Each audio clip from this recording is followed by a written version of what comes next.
Eu estava estudando sobre teoria do cinema e achei importante trazer um vídeo falando sobre o primeiro teórico do cinema. O primeiro cara que realmente se interessou em ver o cinema além do que simples imagens em movimento. Muitas pessoas acreditam que a teoria do cinema é algo recente, talvez relacionado ao auge da teoria do cinema na França nos anos 60. No entanto, a reflexão sobre o cinema já estava acontecendo no início do século XX. Em 1916, Hugo Mustenberg, um professor de psicologia e filosofia em Harvard, escreveu um livro chamado The Photoplay, A Physiological Study. Muitos consideram esse livro como o primeiro trabalho de teoria de cinema e o primeiro a levar a sério o cinema como uma forma de arte independente. Ele era um grande defensor do cinema, o vendo como uma forma legítima de arte que combinava fotografia, drama, literatura e música. Assim como outros teóricos pioneiros do cinema, Mustenberg tentou entender o que fazia o cinema ser uma forma de arte distinta e argumentou que, em muitos aspectos, era superior ao teatro e à fotografia. Um pouco polêmico. Além disso, ele destacou as dimensões psicológicas únicas da experiência cinematográfica, estabelecendo uma ligação interessante entre as técnicas de cinema e a nossa experiência sensorial, o que foi uma das primeiras tentativas de criar uma analogia entre cinema e mente, como Noel Carroll mais tarde chamou. Da mesma forma que muitos teóricos posteriores, Mustenberg rapidamente percebeu a conexão entre avanços tecnológicos e a autenticidade psicológica que tornou o cinema uma forma de arte moderna única. Apesar de sua inicial relutância em relação a essa nova forma de arte, Mustenberg mudou de ideia depois de assistir a um filme chamado A Filha de Netuno, em 1914. Uma experiência que o fez perceber as possibilidades maravilhosas do cinema. Esse evento o fez mais interessado na história do cinema, proporcionando-lhe encontros com diretores famosos e estrelas de cinema da época, bem como inspirando a escrever extensamente sobre cinema em jornais e revistas. No entanto, ele também percebeu rapidamente o poder psicológico do cinema, além de suas qualidades artísticas, e incorporou todas essas percepções em seu trabalho. Neste livro, Mustenberg não apenas argumentou a favor do valor artístico do cinema em comparação com o teatro, mas também desenvolveu uma exploração original da relação entre as técnicas de composição cinematográfica, como close-up, flashback, flash forward, e processos psicológicos da consciência, como a atenção, memória, imaginação e estados emocionais. A contribuição mais original de Mustenberg para a filosofia do cinema gira em torno de sua análise da analogia entre os dispositivos cinematográficos e os processos da mente humana.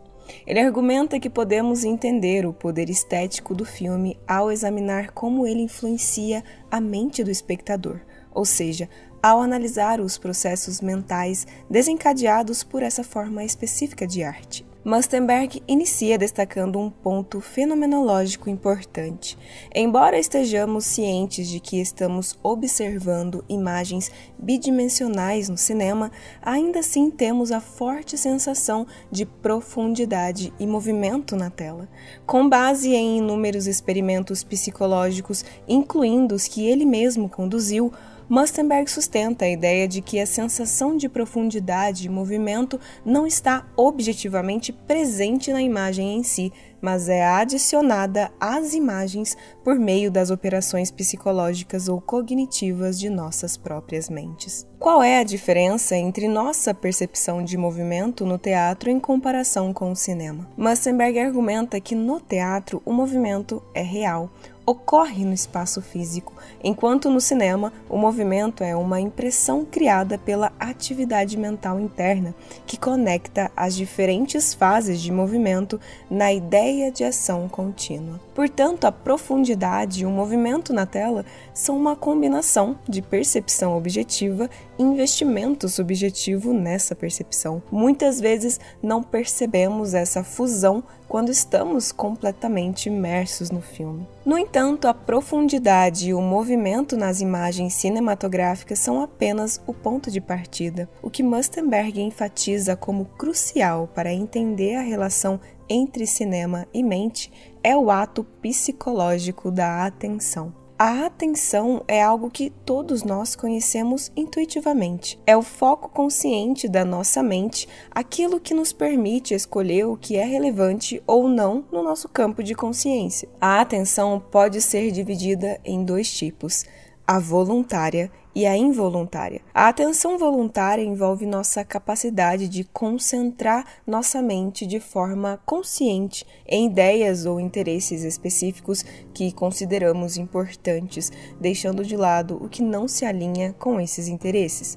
Por exemplo, quando nos concentramos numa tarefa, resolvemos um problema ou estamos criando algo, estamos utilizando a atenção voluntária. Já a atenção involuntária refere-se a como eventos ou objetos em nosso ambiente podem chamar nossa atenção sem que tenhamos a intenção consciente de focar neles. Essa interação entre os tipos de atenção é uma parte fundamental da nossa experiência diária. Tanto no teatro quanto no cinema, é fundamental despertar a atenção involuntária do público para garantir um envolvimento estético e emocional. Assim como no teatro, o cinema mudo, que é a forma de cinema a qual Mustenberg se referia, depende da expressão facial, dos gestos dos atores e do movimento dos personagens para criar imagens que prendem nossa atenção involuntária. Não apenas o movimento, mas também o que teóricos posteriores chamaram de mise-en-scène, que envolve a disposição específica de objetos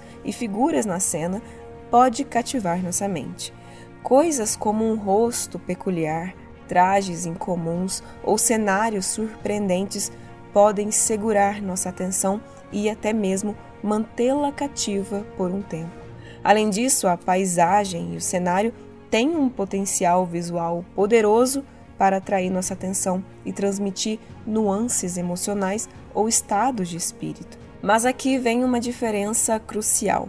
Enquanto o teatro pode direcionar nossa atenção para o que é relevante, como a mão do assassino segurando a arma ou a expressão de terror no rosto da vítima, ele tem limitações na intensidade com que pode reproduzir esses atos de atenção. O cinema, por outro lado, supera o teatro nesse aspecto, pois pode visualmente despertar e direcionar nossa atenção involuntária usando dispositivos de composição e edição de maneiras que seriam difíceis de replicar na performance teatral. O close-up, por exemplo, é uma ferramenta visual que se assemelha a quando nos concentramos em algo com atenção. Pode parecer óbvio hoje, mas Mustenberg foi um dos primeiros a perceber como a imagem de um objeto, gesto ou expressão em close-up no cinema pode atrair nossa atenção de maneira única. Ele destacou a forte semelhança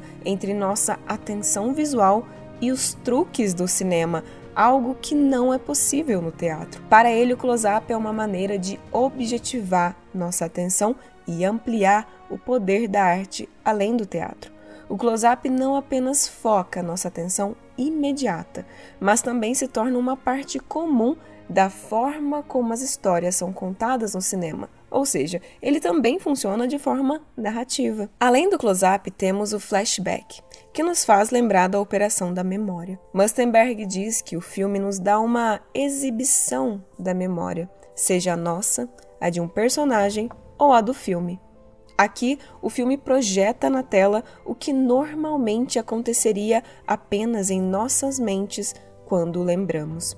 A analogia entre cinema e mente é ainda mais forte no caso do flashback, que transforma nossas lembranças em algo que podemos ver parecendo quase que o mundo das imagens cinematográficas é moldado por nossos pensamentos e memórias, como se a narrativa na tela mostrasse os movimentos internos da mente de forma mágica. Embora os flashbacks geralmente estejam ligados a um personagem, não é tão simples presumir que eles são as memórias desse personagem ou uma espécie de visualização de seus pensamentos. Por exemplo, considere uma cena famosa do filme Cidadão Kane de Orson Welles, em que vemos o trenó de infância de Charles Kane com a palavra Rosebud nele em um close-up enquanto é coberto lentamente pela neve. Esse foco no trenó nos sugere que ele é uma pista importante para entender a vida de Kane. Mas aqui está a reviravolta. Essa cena não é exatamente a lembrança de Kane de sua infância, pois inclui elementos que ele não poderia ter testemunhado, como a conversa entre seus pais enquanto ele brincava lá fora na neve. Além disso, essa cena não pode ser completamente atribuída a nenhum dos personagens da história, porque inclui imagens que, estritamente falando, não estão ligadas a nenhum personagem específico, exceto para nós, que assistimos ao filme de fora da história. Essas imagens anônimas frequentemente representam algo relevante para a história. Então, em vez de dizer que é uma lembrança de um personagem, é mais preciso dizer que é a lembrança do filme de um passado que se relaciona de maneira única com as memórias de vários personagens na cena. Mas ao fazer isso, estamos atribuindo ao filme uma espécie de mente consciente, uma mente cinematográfica que molda e compõe o mundo de imagens que vemos na tela. Mustsenberg também discute como nos identificamos emocionalmente com os personagens. Isso pode acontecer de duas maneiras. Nos identificamos com o estado emocional de um personagem ou temos nossas próprias respostas emocionais ao comportamento de um personagem.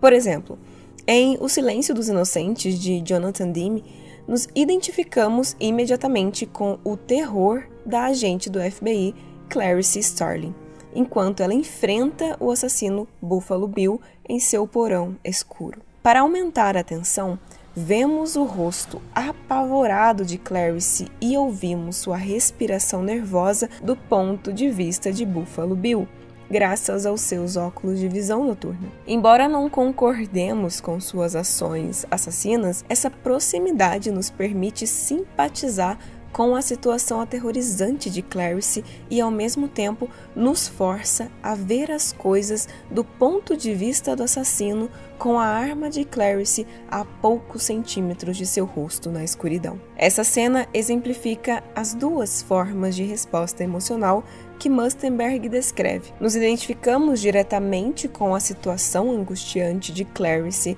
e sentimos horror diante do jogo sinistro de gato e rato de Buffalo Bill com visão noturna. Ela também brinca habilmente com o suspense. Clarice vai matar o assassino ou se tornar a vítima, que Mustsenberg considera essencial para um filme de sucesso. Claro, a expressão emocional dos personagens não é a única maneira pela qual o cinema nos toca emocionalmente. Mustsenberg destaca que o cinema pode despertar emoções de várias formas, por meio de objetos, como o trenó em Cidadão Kane, através da paisagem, como Days of Heaven de Terrence Malick, por meio dos movimentos da câmera, como Alfred Hitchcock em Janela Indiscreta, ou o movimento contínuo da câmera em A Arca Russa de Alexander Sokurov, a câmera vertiginosa de Reversível de Gaspar Noé. Todas essas técnicas têm o poder de evocar respostas emocionais de maneira exclusivamente cinematográfica. As análises de Mustsenberg são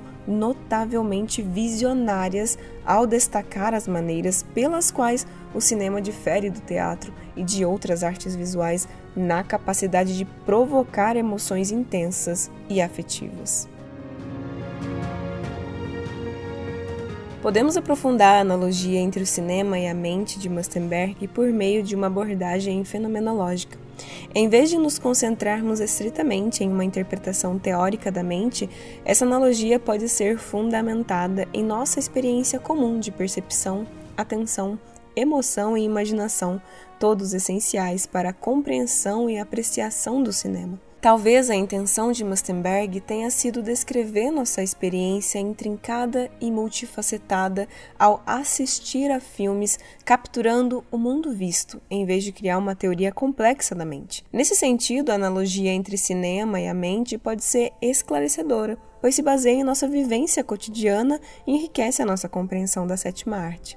Além disso, podemos considerar a analogia de Mustenberg mais como uma figura poética do que como um argumento estritamente teórico. Ela não visa primordialmente resolver dilemas teóricos, mas sim transformar a nossa experiência de apreciação cinematográfica. Mustenberg almejava chamar a atenção para novos aspectos da nossa vivência ao assistir a filmes por meio de uma metáfora poderosa.